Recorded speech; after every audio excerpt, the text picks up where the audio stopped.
Hello everybody, I am just jumping in at the start of this video to say thank you so much for supporting the channel and for putting up with my long absence. The video that's about to follow explains a little bit of why I've been away, but I don't think I did a good enough job of saying what my plans are for the future. So I'm back, I have big plans for the channel and big plans for the farm.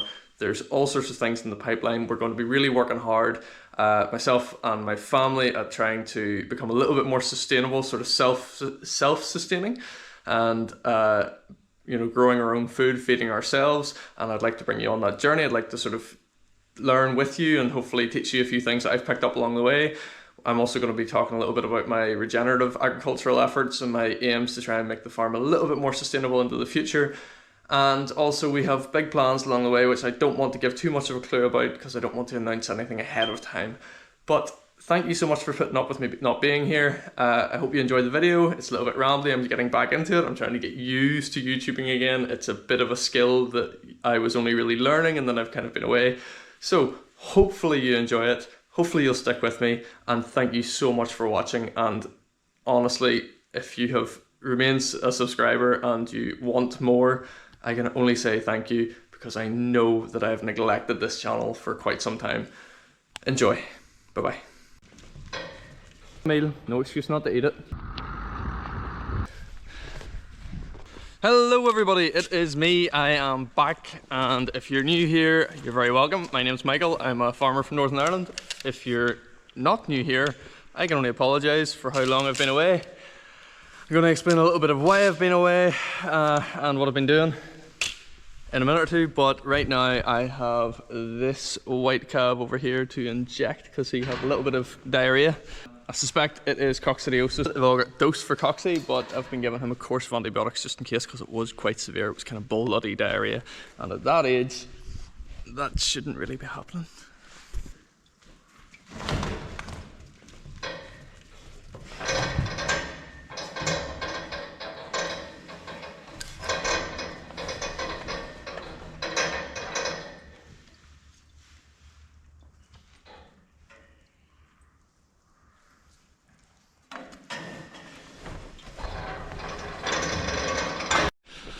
So if you're wondering why on my grass-based system I have 5 calves inside, it is because of various reasons. This little guy who is called Percy, by the way. Hey Percy. His mother had absolutely no milk, so I had to hand rear him. The rest of them are a combination of mothers getting too old and maybe just not being able to rear them terribly well, so they're weaned very young, and except for these two, this one and this one, who were actually bought in to go on a cow who had too much milk but no calf because their calf died. So they were bought in, and she reared those 2 calves instead, kept her profitable, gave them a mother. It's a win-win. I'm happy, they're happy. She wasn't very happy to start with, but she did eventually take them and was happy enough. So, why have I been away? Well, I am the proud dad of 3 daughters. And my most recent daughter was born in March. But she wasn't due until June, so basically what happened was in January, my wife had to go into hospital. I had to stay in hospital all the way through until March, where she delivered our daughter very prematurely at 26 weeks, so there's quite a lot of stress and things involved in that, and I just wasn't in the headspace to make videos. My daughter spent 80 days in intensive care and has done fantastically well. In no small part due to the amazing care that she received at the Royal Maternity Hospital Belfast and the Ulster Hospital in Donald. And I can't say thank you enough to those people. They are fantastic, but she is one little miracle. What she has come through and just has powered on, and honest to God, you would not know. You would not know. She's a fantastic wee girl. If you've managed to stick around, thank you for sticking with me. If you're new here, you're very, very welcome. And please do continue to watch. Now, there's Percy in his own wee pen. He's got his own wee bucket of meal. No excuse not to eat it. You saw it, you all saw it. I feed him. He's just a tiny wee skinny calf. He looks pretty happy though. These guys are happy. It's all good. But I did want to share a wee thought with you. So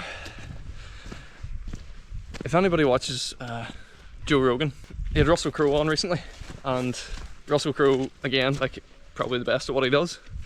He keeps 200 Aberdeen Angus cattle in Australia on his ranch, and he was describing how he keeps them. He, you know, moves them quietly from pasture to pasture, how they stay outside most of the time, how they're very content cattle, all that sort of stuff, and how the meat tastes better, how they're grass fed, and how good that is for you, and all that's good stuff. Brilliant.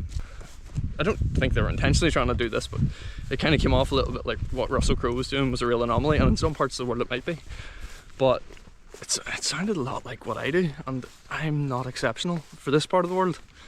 I'm in Northern Ireland, and for the rest of Ireland and large swathes of the UK, that's just farming, that's just livestock farming. You know, we have the sort of climate that allows us to grow lots of grass for quite a large part of the year, and so we keep our livestock outside on grass, and that's what they eat. I realise I'm saying this while I'm carrying half a bucket of meal out to some lambs, but these are the exception. These are ones that need extra supplementation because they don't have mothers providing them milk, and the same with those calves.